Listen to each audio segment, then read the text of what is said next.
Welcome to कॉमर्सवाला master विद्यार्थी मित्रांनो, आपण 12वी कॉमर्स मधील बुक किपिंग अँड अकाउंटन्सी हा विषय शिकत आहोत, ज्याच्यामध्ये आपण टॉपिक नंबर फर्स्ट जो आहे पार्टनरशिप फायनल अकाउंट हा पूर्णपणे अभ्यासलेला आहे आणि टॉपिक नंबर सेकंड देखील पूर्णपणे अभ्यासलेला आहे, ज्याच्यामध्ये या टॉपिकचे सर्व solved unsolved problem, theory, basic concept, adjustment सगळ्याचा अभ्यास केलेला.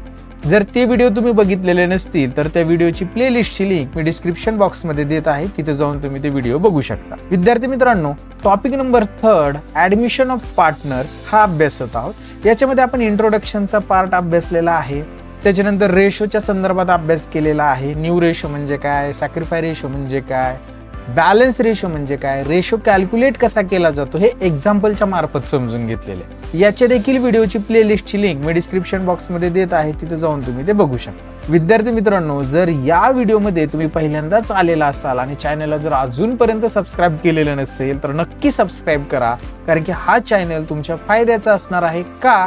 कारण की आपण याच्यावर पूर्ण तुमचा 12वीचा अभ्यासक्रम अभ्यासणार आहोत. लाईन टू लाईन थेरी अभ्यासणार आहोत, सॉल्व अनसॉल्व प्रॉब्लेम अभ्यासणार आहोत, बोर्डाच्या प्रश्नपत्रिका सॉल्व करून घेणार आहोत, एमसीक्यू क्वेश्चन असणार आहेत, रील्स तयार आहेत एमसीक्यू क्वेश्चनच्या, तर सगळा अभ्यास करणार आहोत ए टू झेड. त्याच्यामुळे हा चॅनल तुमच्या फायद्याचा आहे, नक्की सबस्क्राईब करा. व्हिडिओ आवडल्यावर लाईक करायला विसरायचं नाही, व्हिडिओ तुमच्या वर्गमित्रांना शेअर करायला विसरायचं नाही आणि सर्वात महत्त्वाचं म्हणजे तुमची व्हॅल्युएबल सजेशन जर आम्हाला द्यायचं असेल तर तुम्ही ते कमेंट बॉक्समध्ये नक्कीच देऊ शकता, आम्ही त्याचा नक्कीच विचार करूया. तर आज आपण थोडासा गुडविलचा पार्ट बघणार आहोत. ज्यावेळेस आपण ऍडमिशन एखाद्या पार्टनरचं करतो, एखादा पार्टनर फर्म मध्ये ऍड करून घेतो, त्याला रेडीमेड बिझनेस जो वेल सेटल झालेला आहे हा त्याला भेटतो.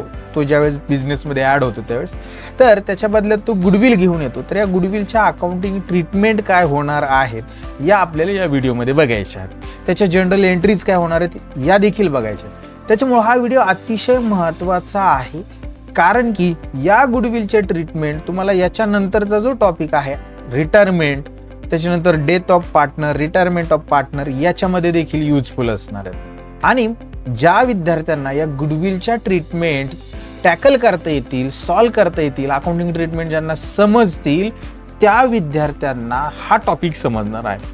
ज्याला गुडविलचे ट्रीटमेंट करता येतात त्याला हा टॉपिक जमला असं समजून जायचं, त्याला हा टॉपिक आला, समजला, याचे मार्क त्याला भेटणार आहेत असं समजून जायचं. त्याच्यामुळं हा जो व्हिडिओ असणार आहे हा खूप युजफुल असणार आहे आणि खूप IMP असणार आहे. तर आता कोणताही वेळ वाया न घालवता आपण आपला अभ्यासक्रम म्हणजेच आपला टॉपिक सुरू करूया, गुडविलचे ट्रीटमेंट. चला तर मग पहा विद्यार्थी मित्रांनो, फर्स्टली आपण मिनिंग ऑफ गुडविल काय आहे, गुडविलचा अर्थ काय आहे ते समजून घेऊया.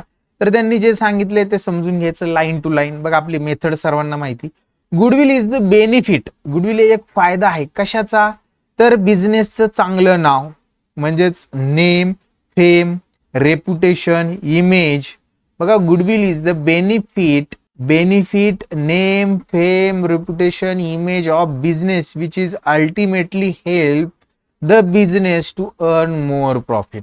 बघा, आता गुडविल म्हणजे काय ते लक्षात घ्या की एखादा बिझनेस सुरू केलेला असतो, बरोबर. सुरुवातीच्या काळामध्ये त्या बिझनेसमध्ये कस्टमर येत नसतात किंवा त्यांचं जे प्रोडक्शन हे जास्त सेल होत नसतं.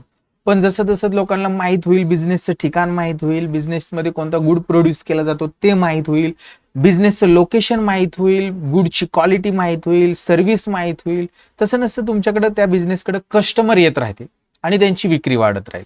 म्हणजे बिझनेसचं गुड नेम असेल, गुड फेम असेल, गुड रेप्युटेशन असेल, गुड इमेज असेल, गुड लोकेशन असेल, ह्या सगळ्या गोष्टीचा अल्टिमेटली फायदा त्या बिझनेसचा सेल वाढण्यावर होतो. आणि सेल वाढला म्हणजेच काय झाला, बिझनेसचा प्रॉफिट वाढला. म्हणजेच या सगळ्या गोष्टीचा good name, good fame, good reputation, good image, good relation to customer, good management असेल, क्वालिटी ऑफ गुड्स असेल, तर या सगळ्या गोष्टींचा फायदा सेल्सवर होतो. आणि सेल्स वाढला म्हणजे प्रॉफिट वाढतो. म्हणजे प्रॉफिटवर इनडायरेक्टली या सगळ्या इंटँजिबल्स थिंग काय करतात, परिणाम करत असतात. आणि ह्या सगळ्या इंटँजिबल थिंग्सला good location, good name, good fame, good reputation, good relation to business, good service, good quality of goods, ह्या सगळ्यांना एकत्रितरित्या आपण काय म्हणणार आहोत, गुडविल म्हणणार आहोत. आणि जर बिझनेसचं गुडविल असेल तर सेल असेल, सेल असेल तर प्रॉफिट असेल. म्हणजेच काय, बिझनेस प्रॉफिट मध्ये आहे, याचा अर्थ ते बिझनेसचं काय आहे, गुडविल क्रिएट झालेलं आहे असं समजायचं. आय होप गुडविल मी सोप्या भाषेत सांगण्याचा प्रयत्न केलाय, तुम्हाला समजलंय. It is also because of the honesty. Honesty म्हणजे खूप नम्रपणे बिझनेस केला, इथिक्स बिझनेसचे पाळले, हार्ड वर्क केला, खूप आपण त्याला काय म्हणूया, कष्ट घेतले बिझनेस मोठा करण्यासाठी. By all partner in past year. जुन्या म्हणजे पास्ट इयर म्हणजे मागील काही कालावधीमध्ये, म्हणजे सुरुवातीच्या कालावधीमध्ये जे पार्टनर असतील त्यांनी खूप प्रामाणिकपणे बिझनेस केला, खूप हार्ड वर्क केलेलं आहे आणि त्याच्यामुळे बिझनेस आता मोठा झालेला आहे, बिझनेसचा आता सेल्स वाढलेला आहे, बिझनेसला प्रॉफिट होतोय. हे कशामुळे होतं, त्या पार्टनरच्या चांगल्या कामांमुळे होतं. मग goodwill is calculate on the base of past performance.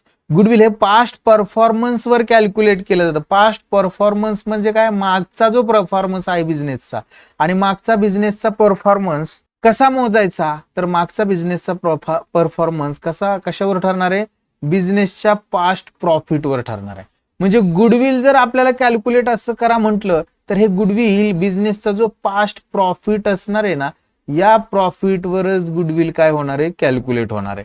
म्हणजे गुडविल आणि प्रॉफिट यांचं इंटर रिलेशन आहे, कनेक्शन असणार आहे. जर प्रॉफिट असेल तरच गुडविल असणार आहे, जर प्रॉफिट नसेल तर गुडविल नसणार आहे. म्हणून त्यांनी आता बघा या ठिकाणी सांगितलंय की there are the various method of valuation of goodwill. या ठिकाणी खूप मेथड आहेत व्हॅल्युएशन ऑफ गुडविलच्या, परंतु 12वी मध्ये, म्हणजे तुम्ही आता 12वी मध्ये सगळेजण शिकत आहात, त्या ठिकाणी 2 मेन मेथड्स आर इन्क्लूड. फक्त 2च मेथड इन्क्लूड केलेल्या आहेत. कोणत्या 2, तर पहिली आहे ऍव्हरेज प्रॉफिट मेथड. आता ऍव्हरेज प्रॉफिट म्हणजे खूप सोपं आहे. पास्ट इयर म्हणजे मागील काही वर्षाचा प्रॉफिट दिलेला असतो आणि त्या मागील काही वर्षाच्या प्रॉफिट वरून, म्हणजे आपल्याला 10 वर्षाचा प्रॉफिट दिलेला आहे. मग 10 वर्षाचा प्रॉफिट समजा 20 लाख रुपये आहे. मग 20 लाखाला 10 ने भागितलं म्हणजेच काय, आपण काय म्हणतो की 10 वर्षाचं प्रॉफिट फॉर एक्झाम्पल 5 लाख रुपये. किती, 5 लाख रुपये. ह्या 5 लाख रुपये 10 वर्षाचं प्रॉफिट आहे. मग ह्या 5 लाखाला 10 ने भागलं तर आपल्याला वर्षाचं प्रॉफिट किती भेटणार आहे, तर 50,000. म्हणजेच प्रतिवर्ष किती प्रॉफिट झालाय, 50. म्हणजे कंपल्सरी 50 आहे का, नाही असू शकत. म्हणजे काय होऊ शकतं, एखाद्या वर्षी 40 असू शकतो, बरोबर. दुसऱ्या वर्षी काय असू शकतो, 60,000 असू शकतो, बरोबर. तिसऱ्या वर्षी 70,000 असू शकतो, बरोबर. चौथ्या वर्षी 30,000 असू शकतो आणि 5व्या वर्षी काय असू शकतो, उदाहरणार्थ 50,000 असू शकतो. म्हणजे हा सेम नाही प्रत्येक वर्षी, पण या प्रॉफिटची 5ही वर्षाची आपण टोटल केली ती आली 5 लाख रुपये. आणि या 5 लाखाला आपण काय केलं की बाबा आपले जेवढे वर्ष आहेत, आता 5 वर्षाचा दिला 5 ने भागितलं तर आपल्याला 50,000 भेटेल, किंवा आपण 10 ने भागितलं तर आपल्याला काय भेटेल, 25,000 भेटेल. म्हणजे आता इथं मी 5 लाख रुपये 10 वर्षाचा प्रॉफिट धरला, तर याच्यामध्ये प्रत्येक वर्षीचा वेगवेगळा होणार आहे. आणि मग असा आपण प्रत्येक वर्षीचा वेगळा असला तरी पण आपण त्याचा ऍव्हरेज जर कॅल्क्युलेट केला, प्रतिवर्ष किती झाला आपण म्हटलं सरासरी, तर तो सरासरी किती असणार आहे आपला, 50,000 रुपये असणार आहे. म्हणजेच काय की यांनी काय सांगितलं, ऍव्हरेज प्रॉफिट मेथड मध्ये काय केलं जातं की तुमचा पास्ट परफॉर्मन्स म्हणजे पास्ट इयरचा प्रॉफिट यांची बेरीज केली जाते, त्याचा ऍव्हरेज काढला जातो, त्याला नंबर ऑफ इयर्सने डिवाइड केलं जातं आणि त्या ऍव्हरेज प्रॉफिटच्या बेसवर गुडविल कॅल्क्युलेट केलं जातं. तर हे कसं केलं जातं ते आपण बघूया. फर्स्ट बघा काय सांगितले, ऍव्हरेज प्रॉफिट मेथड मध्ये काय केलं जातं, under this method goodwill is calculate on the average basis of past number of years profit. म्हणजे मागील काही वर्षांचा प्रॉफिट दिलेला असतो, तो प्रॉफिटची बेरीज करून आपण ऍव्हरेज प्रॉफिट कॅल्क्युलेट करायचा. It is assume that the firm will maintain average profit for next certain years also and so that goodwill is calculate on the basis of certain number of purchase average profit. म्हणजे आता लक्षात घ्या की 10 वर्षामध्ये आपल्याला काय झालंय, average किती प्रॉफिट झालाय, 50,000 झालाय. म्हणजे आता आपण काही जरी केलं नाही तरी आपल्याला पुढील 2 वर्ष किंवा अजून हा 50,000 पुढील 2 वर्ष किंवा 3 वर्ष 50,000च आपल्याला प्रॉफिट होऊ शकतं, असे बिझनेसला काय असतो, अंदाज असतो. मग हे 3 वर्ष जे असणार आहेत, 3 इयर्स जे असणार आहेत की बाबा हाच 50,000 पुढच्या काही वर्षापर्यंत आपला ऍव्हरेज प्रॉफिट मेंटेन राहणार आहे. हे जे वर्ष असणार आहेत यालाच म्हणणार आपण नंबर ऑफ परचेस इयर. बघा नंबर ऑफ इयर म्हणजे वेगळे आहेत. बघा नंबर ऑफ इयर म्हणजे काय की मी तुम्हाला सांगितलं की 5 वर्षाचा प्रॉफिट दिला, 5 इयर्सचा प्रॉफिट दिला. हे 5 इयर्स जे आहेत हे नंबर ऑफ इयर्स आहेत आणि या 5 वर्षानंतर पुढचे 2 वर्ष तेवढाच प्रॉफिट राहणार आहे. हे 2 वर्ष जे आहेत हे purchase of number of purchase year आहेत. आय होप तुम्हाला या दोघांमधला फरक समजलेला आहे. तर पुढे जाऊया, एकच मिनिट. बघा, goodwill can be calculate as per the method by the following step. म्हणजे काही फॉलोइंग स्टेप आहेत त्याच्यानुसार कॅल्क्युलेट होतं. बघा, कॅल्क्युलेशन ऑफ टोटल प्रॉफिट. आता टोटल प्रॉफिट कसा कॅल्क्युलेट केला होतो? पहिल्या स्टेपला काय करावं लागतं? Total profit. आता टोटल प्रॉफिट म्हणजे काय? आपल्याला उदाहरणार्थ हेच एक्झाम्पल घेऊ की आपल्याला हे 1, 2, 3, 4 आणि 5 वर्षाचा प्रॉफिट दिलेला आहे आपल्याला, बरोबर. मग या 5 वर्षाच्या प्रॉफिटची बेरीज केली म्हणजे आपल्याला टोटल प्रॉफिट भेटणार. आणि तेच त्यांनी सांगितलेली या ठिकाणी. Total profit calculate by adding म्हणजे बेरीज the profit of the previous year and deducting the loss. म्हणजेच काय? लॉस डिडक्ट करायचा आणि प्रॉफिट ऍड करायचा. आपल्याला जो काही अमाऊंट भेटणार आहे त्याला आपण काय म्हणणार? टोटल प्रॉफिट असं म्हणणार आहोत. तर या ठिकाणी बघा, त्यांनी आपल्याला त्या पद्धतीने दिलेलं आहे की बघा या ठिकाणी काय केलेलं आहे? आपल्याला टोटल प्रॉफिट दिलेलं आहे त्यांनी. बघा, म्हणजे प्रॉफिट दिलेलं आहे. बघा, 2016चा प्रॉफिट आहे 1,20,000, बरोबर. प्लस आपल्याला किती दिलेला आहे? 80,000 रुपये दिलेला आहे 2017चा. मग ते 80,000 ऍड केले तर ते होतील 2 लाख. प्लस 20,000 दिलेला आहे म्हणजे 2,20,000 आपण ऍड होणार. आणि प्लस 60,000 दिलेला, हा 20,000 जो आहे तो लॉस आहे बरं का, हा मायनस मध्ये लिहितो मी या ठिकाणी इंटू ब्रॅकेट. आणि 60,000 रुपये काय केलेलं आहे? प्लस प्रॉफिट दिलेलं. मग आपण काय करूया? प्रॉफिटची बेरीज करूया. 1,20,000 प्लस 80 2 लाख आणि प्लस हे 60,000, तर किती येतील ते? 2,60,000 मधनं हे 20 जर मायनस केले तर 2,40,000 रुपये काय येणार आहे? तुमचा टोटल प्रॉफिट येणार आहे. मग हा टोटल प्रॉफिट ज्या वेळेस तुम्ही कॅल्क्युलेट कराल, म्हणजे पहिली स्टेप झाली. आता आपण याच्यावरून ऍव्हरेज प्रॉफिट कॅल्क्युलेट करणार. ऍव्हरेज प्रॉफिट कसा? नंबर ऑफ इयर बघा, 2016 पहिलं वर्ष, दुसरं वर्ष, तिसरं वर्ष आणि चौथं वर्ष. म्हणजे आपल्याला टोटल किती वर्षाची इन्फॉर्मेशन दिलेली? 4 वर्षाची. म्हणजेच काय? 2,40,000 रुपये प्रॉफिट किती वर्षांमध्ये झाला? 4 वर्षामध्ये झाला. तर 1 वर्षामध्ये किती झाला? म्हणून 2,40,000 भागिले जर 4 केले आपण तर आपल्याला किती भेटतील? बघा, 4 एके 4, 4 पंचे 20, 4 सक 24. म्हणजे थोडक्यात आपल्याला तो प्रॉफिट भेटणार आहे, ॲव्हरेज प्रॉफिट भेटणार आहे 60,000 रुपये. किती भेटणार आहे? 60,000. आणि तेच यांनी या ठिकाणी दिले बघा की बघा, टोटल प्रॉफिट 2,40,000, बरोबर. आणि त्याच्यावरून आपण ॲव्हरेज प्रॉफिट जर कॅल्क्युलेट केला तर ॲव्हरेज प्रॉफिटचा फॉर्म्युला बघा, मी काय सांगतो तुम्हाला? Average profit is equal to, formula सुद्धा लक्षात घ्या की average profit is equal to total profit total profit divided number of years. बघा, टोटल प्रॉफिट आपण इथं कॅल्क्युलेट केलं, किती आलता? 2,40,000 आलता. भागिले नंबर ऑफ इयर, किती वर्षाचे होते? 4 वर्षाचे. तर ॲव्हरेज प्रॉफिट किती आला? तर 60,000 रुपये ॲव्हरेज प्रॉफिट आलेला आहे. अशा पद्धतीने हा ॲव्हरेज प्रॉफिट आपण कॅल्क्युलेट केला आणि तोच त्यांनी या ठिकाणी कॅल्क्युलेट केला. आता या ॲव्हरेज प्रॉफिटवरनं थर्ड स्टेप काय आहे? Calculation of goodwill. मग गुडविलचा फॉर्म्युला आपल्याला लक्षात ठेवायचा आहे. Goodwill is equal to average profit गुणुले नंबर ऑफ परचेस इयर. म्हणजेच या ठिकाणी गुडविल इज इक्वल टू, मी या ठिकाणी सांगतो, गुडविल आपण जो ॲव्हरेज प्रॉफिट कॅल्क्युलेट केलेला असणार आहे ना, average profit into number of purchase year, तर बघा, आता गुडविल ॲव्हरेज प्रॉफिट किती आलता? सर 60,000 रुपये ॲव्हरेज प्रॉफिट आलता. आणि नंबर ऑफ परचेस इयर आपल्याला देतात बघा, त्यांनी इथं काय सांगितले ते प्रॉब्लेम मध्ये दिलेलं असतं. Goodwill will B valued certain number of purchase year. मग त्यांनी काय सांगितलं या ठिकाणी? नंबर ऑफ परचेस इयर बघा इथं खाली दिलेले आहेत. किती म्हटले? 2 इयर परचेस. म्हणजेच आपल्याला 60,000 गुणिले 2 करावे लागेल. तर आपलं गुडविल जे असणार आहे तर 1,20,000 रुपये गुडविल असणार आहे. हे जे गुडविल कॅल्क्युलेट केलं हे कोणत्या मेथडनी केलं? ॲव्हरेज प्रॉफिट मेथडनी केलं. म्हणजे याच्यामध्ये आपण ॲव्हरेज प्रॉफिट कॅल्क्युलेट केला, तो बेस घेतला आणि त्याच्यावरून गुडविल कॅल्क्युलेट केलं. तर ह्या ॲव्हरेज प्रॉफिट मेथडने असं सोप्या स्टेप आहेत. फर्स्ट काय करायचं आपल्याला? टोटल प्रॉफिट, त्याच्यानंतर ॲव्हरेज प्रॉफिट कॅल्क्युलेट करायचं, त्याच्यानंतर गुडविल कॅल्क्युलेट करायचं. अतिशय सोपं आहे, काही अवघड नाही याच्यामध्ये.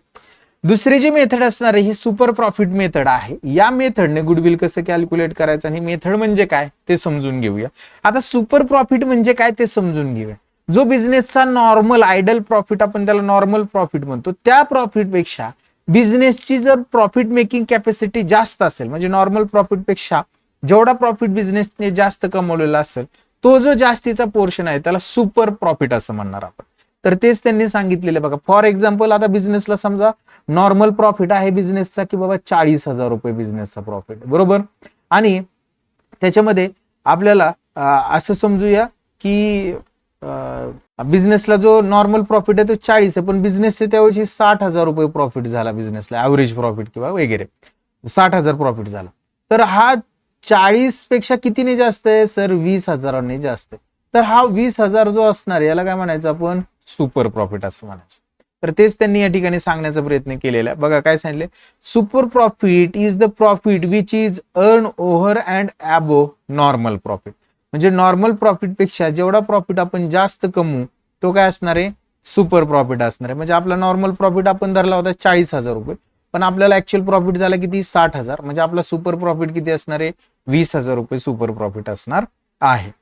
पुढे सांगितलंय, in the firm earn extra profit than the normal standard profit, this because of the reputation of the firm. मग हा एक्स्ट्रा प्रॉफिट जो आहे 20,000 कशामुळे होतो?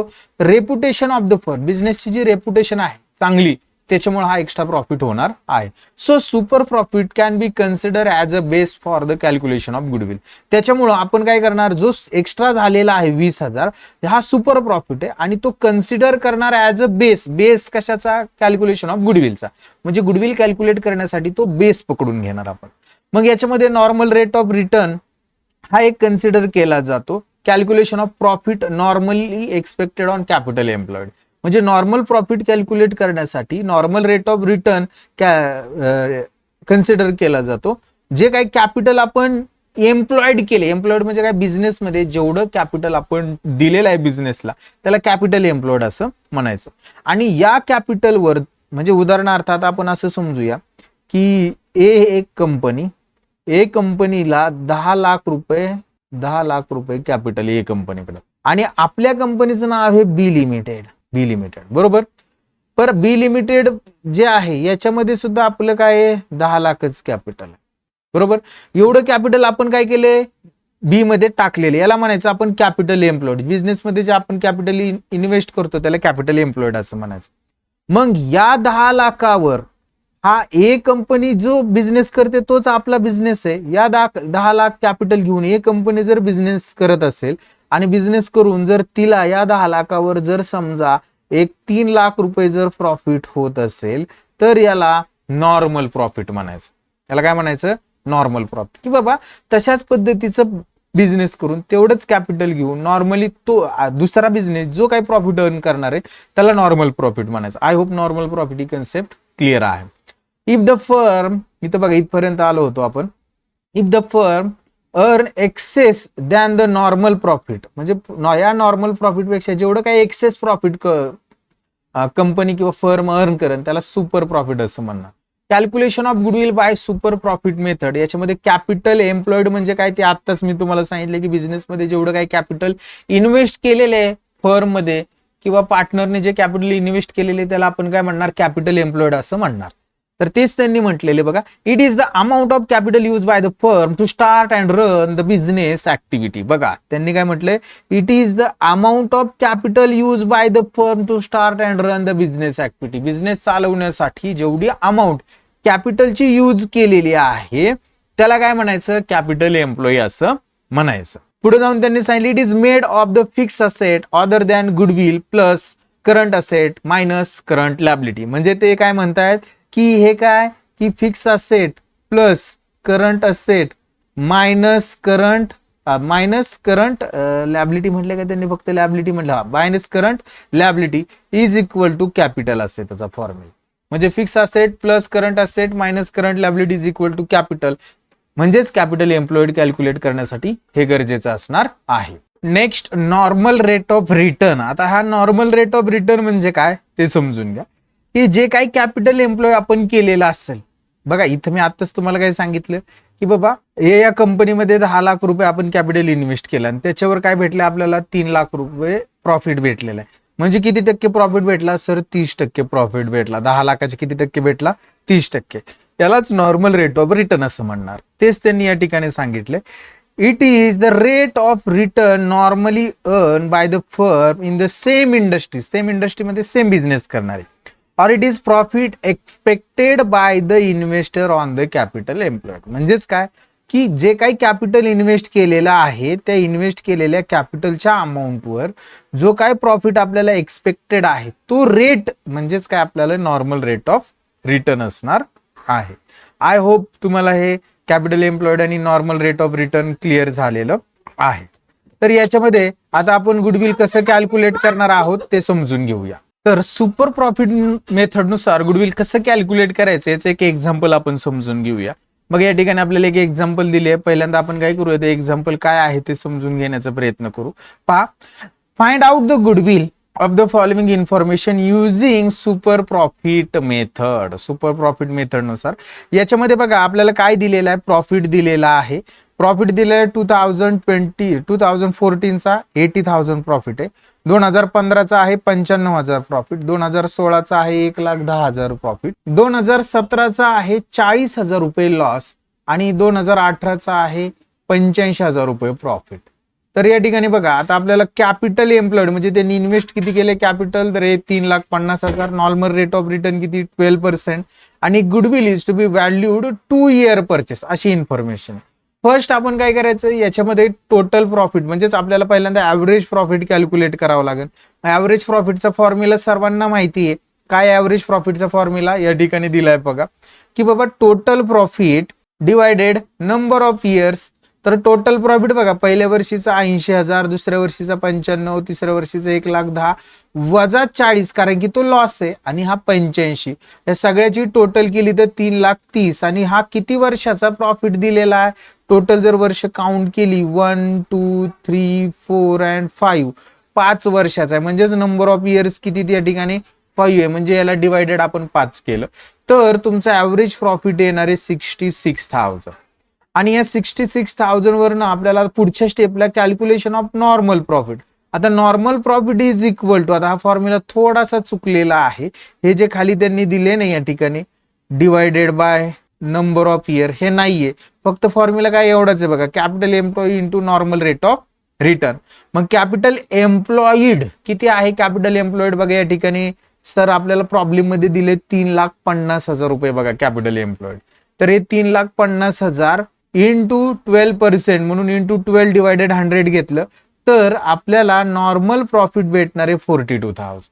मग आता आपल्याला दोन गोष्टी भेटल्या, एक म्हणजे सुपर ऍव्हरेज प्रॉफिट भेटलेला आहे, किती ऍव्हरेज प्रॉफिट 66,000 आणि नॉर्मल प्रॉफिट किती भेटला 42,000. मग सुपर प्रॉफिट कॅल्क्युलेट करायचा. सुपर प्रॉफिटचा फॉर्म्युला काय आहे, average profit minus normal profit. Average profit आहे 66,000, नॉर्मल प्रॉफिट आहे 42, वजाबाकी केली तर 24,000 आपला सुपर प्रॉफिट आहे, 24,000 सुपर प्रॉफिट. मग आपण गुडविलचा फॉर्म्युला यूज करायचा, calculation of goodwill is equal to super profit into number of purchase. मग सुपर प्रॉफिट आपल्याला 24,000 आणि नंबर ऑफ परचेस इथं दिलेले बघा 2 year परचेस, म्हणून याला इंटू काय केलेले 2 केलेले, म्हणजे गुडविल किती आलं आपल्या या ठिकाणी 48,000 आलं. गुडविल किती आलं 48,000. तर अशा पद्धतीने सुपर प्रॉफिट मेथड नुसार गुडविल कॅल्क्युलेट करायचं आहे. नॉर्मली ही मेथड आपल्याला कोणत्याही प्रॉब्लेम मध्ये विचारलेली नाही. ऍव्हरेज प्रॉफिट मेथड जे आपण पहिलं एक्झाम्पल समजून घेतलं त्या मेथडनेच गुडविल प्रॉब्लेम मध्ये जर कॅल्क्युलेशन करायचं असेल तर येतं. रिटायरमेंटच्या वेळेस हे कंपल्सरी तुम्हाला गुडविल कॅल्क्युलेट करावं लागतं. त्याच्यामुळे ह्या मेथड्स लक्षात राहू द्या. ज्या तुमचा टॉपिक नंबर 5 जो आपण शिकणार आहोत, डेथ, रिटायरमेंट, हे जे टॉपिक आहे 5 नंबरचा डेथ ऑफ पार्टनर्स आहे, तर त्या ठिकाणी हा युजफुल असणार आहे. तर आता पुढे जाऊया. बघा आता ह्या गुडविलच्या अकाउंटिंग ट्रीटमेंट काय असणार आहे, म्हणजेच काय, ज्याला ह्या अकाउंटिंग ट्रीटमेंट लक्षात राहतील, ट्रीटमेंट ऑफ गुडविल ज्याला जमतील त्याला हे एक्झाम्पल जमणार आहेत. गुडविल कसं कॅल्क्युलेट करायचं हे तर आपण समजून घेतलेलं, आता त्याच्या ट्रीटमेंट समजून घ्यायच्यात. Unlike other asset, goodwill is treated as a separately at the time of reconstitution of the firm. म्हणजे बाकीच्या ज्या असेट आहेत त्याच्यापेक्षा गुडविलच्या ट्रीटमेंट ह्या वेगळ्या करायच्या आहेत. कधी, ज्या वेळेस आपण फर्मचं रिकॉन्स्टिट्यूशन, म्हणजे रिकॉन्स्टिट्यूशन म्हणजे काय, ऍडमिशन झाल्यानंतर रिकॉन्स्टिट्यूशन होतं, रिटायर झाल्यानंतर रिकॉन्स्टिट्यूशन होतं, पार्टनरची डेथ जर झाली तर रिकॉन्स्टिट्यूशन होतं. तर अशा रिकॉन्स्टिट्यूशन ऑफ फर्मच्या वेळेस गुडविलच्या ट्रीटमेंट काय असणार आहेत त्या बघायच्यात. There is a 2 method of recording goodwill. 2 method आहेत. In the books of account while admitting new partner in the firm. जर पार्टनर ऍड झाला, ऍडमिट केला तर 2 मेथड आहेत. पहिली मेथड आहे प्रीमियम मेथड. प्रीमियम मेथड मध्ये काय होतं की जो नवीन पार्टनर आहे ना, नवीन पार्टनर, उदाहरणार्थ ए हा एक पार्टनर आहे आणि बी हा एक पार्टनर आहे. हे दोन पार्टनर फर्म मध्ये आहेत जुने आणि त्यांनी नवीन पार्टनर ऍड केला सी. तर हा सी त्याच्या हिस्साचं गुडविल घेऊन येतो. त्याच्या हिस्साचं गुडविल काय येतो? घेऊन येतो. याला आपण प्रीमियम मेथड असं म्हणणार. तो त्याच्या हिस्साचा गुडविलचा वाटा तो कॅश किंवा काइंड मध्ये घेऊन येतो, त्याला प्रीमियम मेथड असं म्हणणार. त्या मेथडलाच बघा त्यांनी त्याच्यात म्हटलंय, त्यातच सांगितलंय, under this method new partner bring his share. बघा न्यू पार्टनर जो असणार आहे bring his share of goodwill in cash or kind. It may be retain in the business or withdraw by the old partner. हा business मध्ये retain म्हणजे कायम ठेवला जातो किंवा पार्टनर काय करू शकतात, त्याला जुने पार्टनर विड्रॉ करू शकतात.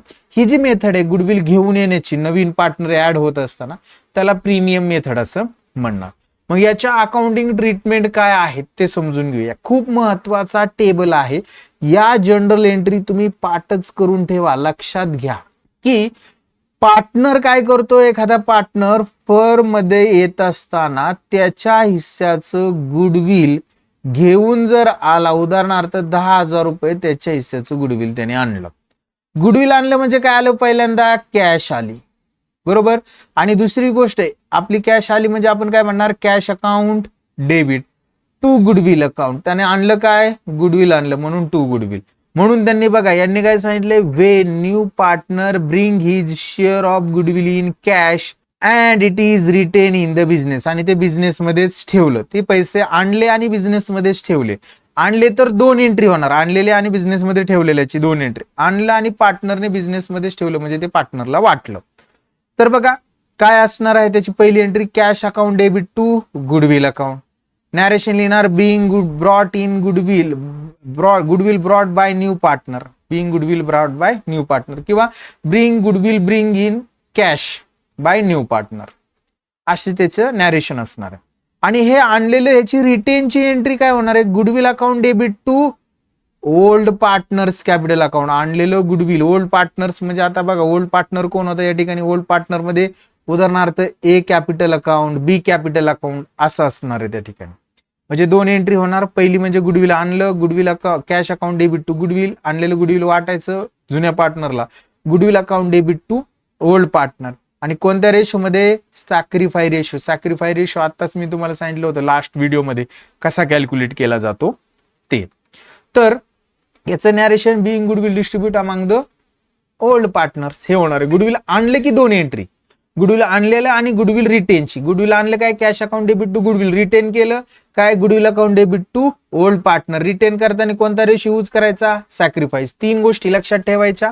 पहिली गोष्ट म्हणजे गुडविल आणलं, cash account debit to goodwill entry होणार, cash account debit to goodwill account. आणलेलं गुडविल काय करायचं, रिटेन करायचं म्हणजे ते पार्टनर मध्ये डिस्ट्रीब्यूट करायचं. कसं करणार, तर एंट्री होणार goodwill account debit to old partner. कोणता रेशो, सॅक्रिफाय रेशो.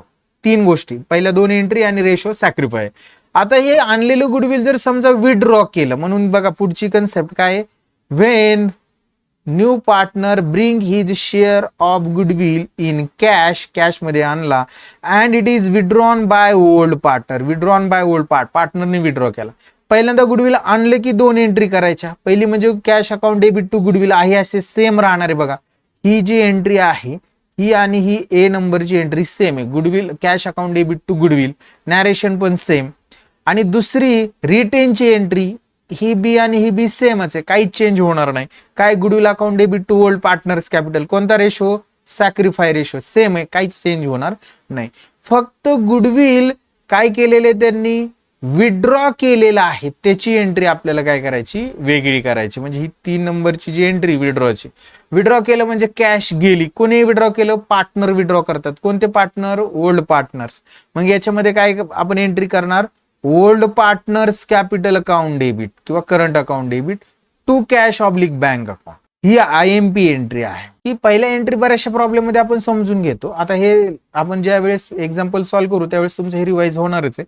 पण या 3 जनरल एंट्रीज तुम्हाला लक्षात ठेवायच्यात. बघा पहिली कोणती, इथं जी दिलेली आहे आपल्याला पहिली ही 1 नंबर, त्याच्यानंतर इथली जी आहे ती 2 नंबर, आणि पुन्हा बघा ही 1 आणि 2 आहे अशी कंटिन्यू झाली खाली. फक्त सॅक्रिफायची ही 3 नंबरची ऍड झालेली. म्हणजे काय, गुडविल आणलं. बघा प्रीमियम मेथड मध्ये 3 जनरल एंट्रीज महत्वाच्या आहेत. गुडविल आणलं, cash account debit to goodwill, goodwill retain केलं goodwill account debit to old partner sacrifice ratio मध्ये गुडविल विड्रॉ केलं, old partners capital account debit to cash oblique bank account, ही तिसरी entry. आणि कोणत्या रेशो मध्ये करायचंय ते, तर ते बघा या ठिकाणी रेशो त्यांनी दिलेला आहे, ऍक्च्युअल अमाऊंट जे असणार आहे हे पण सॅक्रिफाय रेशो मध्येच विड्रॉ करायचं आहे, लक्षात राहू द्या. पुढं तिसऱ्या कन्सेप्ट मध्ये त्यांनी आपल्याला सांगितलं when new partner bring his share of goodwill in cash, नवीन पार्टनरने त्याचा गुडविलचा शेअर आणला and it is paid to old partner privately. आता प्रायव्हेटली म्हणजे काय, तो फर्म मध्ये आणला नाही, ते काय केलं, नवीन पार्टनर आला, त्या जुन्या पार्टनरच्या घरी गेला, चहा पोहे बिस्किट घेतलं आणि त्यांना म्हणलं की मला बिझनेस मध्ये घ्या, हे माझं कॅपिटल आणि हे गुडविलची अमाऊंट मी तुम्हाला देतो, बिझनेसला देणार नाही. म्हणजे प्रायव्हेटली पार्टनरला पैसे पेड केले, फर्मला पैसे दिलेले नाहीत, त्याला प्रायव्हेटली पार्टनर असं म्हटलं. तो तर याची नो एंट्री, म्हणजे हे आपण अकाउंटिंग फर्मचं करतोय, याची एंट्री होणार नाही. In this case no entry is required to be pass in the books of firm, फर्मच्या पुस्तकात याची एंट्री होणार नाही. दुसरी जी मेथड आहे ही व्हॅल्युएशन मेथड आहे. पहिली मेथड प्रीमियम मेथड, दुसरी मेथड व्हॅल्युएशन. याच्यामध्ये गुडविल कॅल्क्युलेट करावं लागतं. जसं आता आपण लास्ट बघा याच्या अगोदर गुडविलच्या कॅल्क्युलेशन समजून घेतले, ॲव्हरेज प्रॉफिट मेथडनुसार, सुपर प्रॉफिट मेथडनुसार. जर गुडविल कॅल्क्युलेट करावं लागत असेल आणि नंतर गुडविल कॅल्क्युलेट केल्यानंतर जर ते वाटा वगैरे लागत असेल, रिटर्न ऑफ रेज करावं लागत असेल, तर त्याला व्हॅल्युएशन मेथडमध्ये गुडविल रेज आणि रिटर्न ऑफची कन्सेप्ट आहे. प्रीमियम मेथडमध्ये गुडविल ब्रिंग आणि विड्रॉची कन्सेप्ट आहे. तर बघा काय सांगितलंय, under this method new partner does not bring his share of goodwill. या मेथडमध्ये नवीन पार्टनर त्याच्या हिस्स्याचं गुडविल घेऊन येत नाही. सो ओल्ड पार्टनर जे आहेत, so old partner measure the goodwill, measure म्हणजे काय, कॅल्क्युलेट करतात goodwill of the firm and then it is raise in the books of firm. Goodwill काय करतात, कॅल्क्युलेट करतात आणि गुडविल काय करतात, रेज केलं जातं, निर्माण केलं जातं at the time of admission of new partner. मग याच्या अकाउंटिंग ट्रीटमेंट त्यांनी आपल्याला या ठिकाणी दिलेले आहेत, ते आपल्याला समजून घ्यायच्यात. पहा काय दिलेले, फर्स्ट जनरल एंट्री मध्ये काय सांगितले ते समजून घेऊ. When new partner does not bring his share of goodwill, नवीन पार्टनरने त्याचा गुडविलचा शेअर आणलेला नाहीये.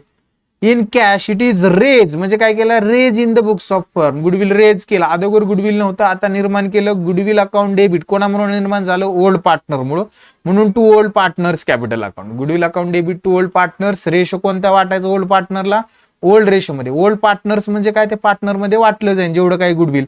उदाहरणार्थ 10,000 गुडविल रेज झालं, बरोबर. मग आपण काय करणार, गुडविल अकाउंट अशी जनरल एंट्री करणार, goodwill account debit 10,000 to old partners. Old मध्ये ए कॅपिटल म्हणणार, रेशो समजा त्यांचा इक्वल आहे 5,000 आणि टू बी कॅपिटल 5,000.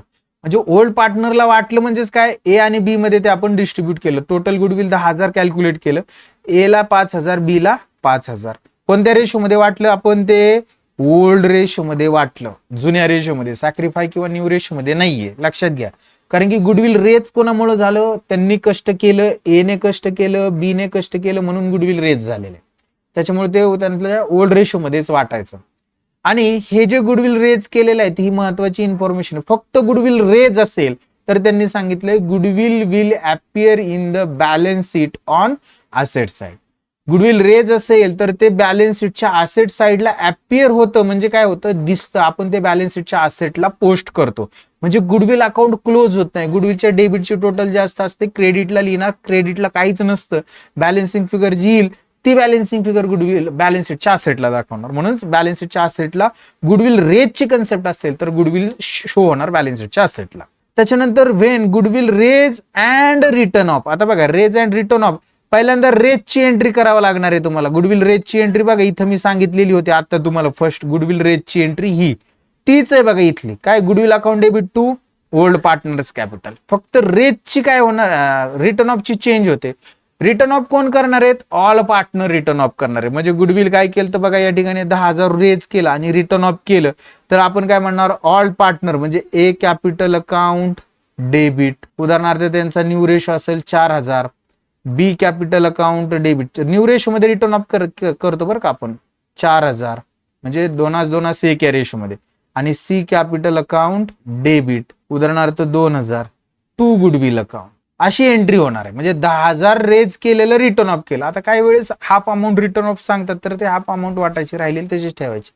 तर त्याची एंट्री जी आहे गुडविल रिटर्न ऑफची तीच आता मी इथं जी सांगितली ती ऑल पार्टनर्स म्हणजे नवीन पार्टनर सुद्धा याच्यामध्ये घ्यायचा. All partners capital account debit नवीन पार्टनर घेतल्यामुळे न्यू रेशोमध्ये डिस्ट्रीब्यूट करायचं. म्हणजे ए बी आणि सी ला या ठिकाणी आपण कोणत्या रेशोमध्ये डिस्ट्रीब्यूट करणार आहे 4 4 आणि 2 न्यू रेशोमध्ये.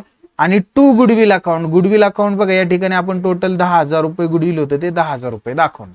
तर अशी एंट्री या ठिकाणी होणार आहे. आणि नॅरेशन याचं बिईंग गुडविल रिटर्न ऑफ. आणि रिटर्न ऑफ असेल तर goodwill will be not appear in the balance sheet. Balance शीटला ते दिसत नाही आहे. आता काही वेळेस आपल्याला थोडीशी वेगळी कन्सेप्ट असते बघा. यांनी त्यांनी सांगितले when goodwill already appear in the books of firm in balance sheet. म्हणजे बॅलन्स शीटच्या असेटला ऑलरेडी गुडविल आहे असं आपल्याला दिसतंय बरोबर. आणि तरी पण in such case if the goodwill is revalued the difference between revalued of goodwill and its books value is transfer to old partners. म्हणजे थोडक्यात काय आता हे जर समजून सांगायचं म्हटलं तर आपल्याला प्रॉब्लेम मध्ये बॅलन्स शीट हे असं समजा. आणि या बॅलन्स शीटला गुडविल दिलेले उदाहरणार्थ 10,000 रुपये.